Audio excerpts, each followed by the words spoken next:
Happy Wednesday, everybody. It's me, David Brown. Hope you're having a great day in what might be a bit of a challenging week. But regardless, we march on, and there is a tip that I wanted to share and been wanting to talk about since I started this series. And it's the topic is called cognitive empathy. And I want to talk about cognitive empathy specifically as it pertains to someone who is conducting an interview. There's a lot of training and there's a lot of online help and talks and tips and tricks and things of that nature that I've done and I've seen others do that help candidates when they go into interview, but there's not a lot of talk given to how best to conduct an interview.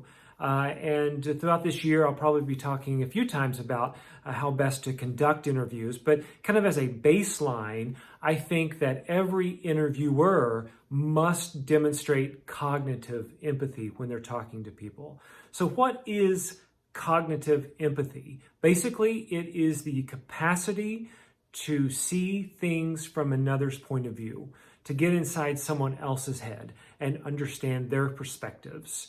And of course, it may seem obvious why this is important for someone who's conducting an interview, because you want to understand where they're coming from, you want to understand what their potential is, you want to understand what questions they might have and where those questions are coming from and why they're asking them.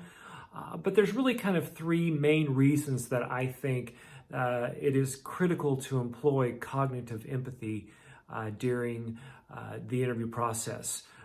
First and foremost, it starts to focus on the candidate and the candidate alone.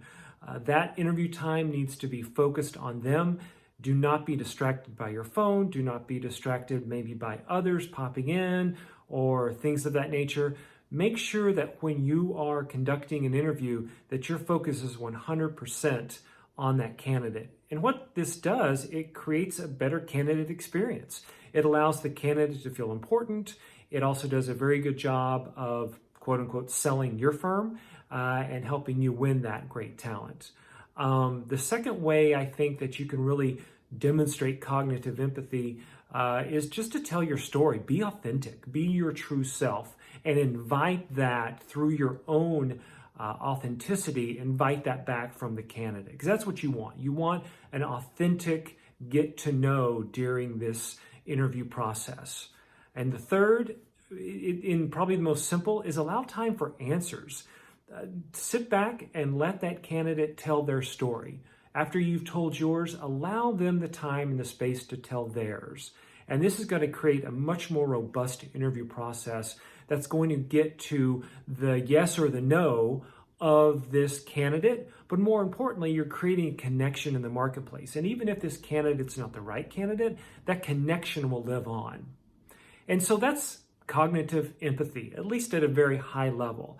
I hope that you, as you have interviews maybe in the coming weeks and months, think back to cognitive empathy and maybe start to employ it a little bit in your interview process.